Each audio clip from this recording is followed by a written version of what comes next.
আল্লাহ আমাদেরকে কেন সৃষ্টি করেছেন, সৃষ্টির উদ্দেশ্য, মূল্য, লক্ষ্য, মূল্য, টার্গেট কি, কেন আমাদেরকে সৃষ্টি করেছেন, কেন এই দুনিয়ার জমিনে, কেন আমাদেরকে এই দুনিয়ার জমিনে আমাদেরকে পাঠিয়েছেন। উদাহরণ, আপনি যদি এক চাষিকে জিজ্ঞাসা করেন যে আপনি চাষবাস করেন কেন, তাহলে আপনি তাহার কাছ থেকে একটাই উত্তর পাবেন যে আমি চাষবাস করার মাধ্যম থেকে উপার্জন করি, আর সেই উপার্জনে আমার সংসার কিংবা পরিবার চলে।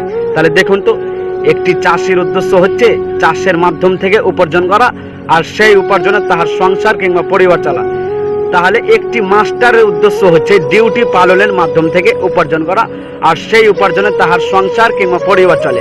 তাহলে দেখুন, এইভাবে যদি আপনি দেখতে যান তাহলে দেখতে পাবেন সারা পৃথিবীর মধ্যে, সারা দুনিয়ার মধ্যে যত মানুষ রয়েছে সবার কামের পিছনে একটা না একটা উদ্দেশ্য রয়েছে। তো সবার যদি পিছনে একটা না একটা উদ্দেশ্য থাকতে পারে, তো আমার আল্লাহ আমাদেরকে যে অতিরিক্ত করে আশরাফুল মাখলুকাত করে সৃষ্টি করেছেন, তাহার কি কোনো উদ্দেশ্য থাকতে পারে না? অবশ্যই অবশ্যই আছে।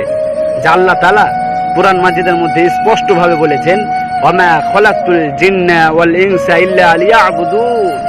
আল্লাহ তাআলা বলেছেন, আমি জিন এবং মানুষ জাতিকে সৃষ্টি করেছি একমাত্র আমার ইবাদত বান্দেগী উপাসনা করার জন্য।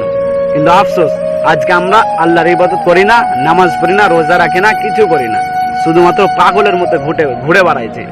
ঠিক আছে ভাই? তো সেই জন্য বলি, যেহেতু আমাদেরকে আল্লাহ সৃষ্টি করেছেন, দুনিয়ার জমিনে পাঠিয়েছেন শুধুমাত্র তাহার ইবাদত করার জন্য, তো আমাদেরকে ইবাদত করতে হবে, তাহার জিকির আজকার করতে হবে, নামাজ রোজা করতে হবে, কোরআন তেলাওয়াত করতে হবে। সেই জন্য এখনো টাইম আছে, বদলে যাও, সময় আছে, শুধরে যাও। আসসালামু আলাইকুম, ভালো থাকো, অবশ্যই নামাজ পড়ো। ঠিক আছে?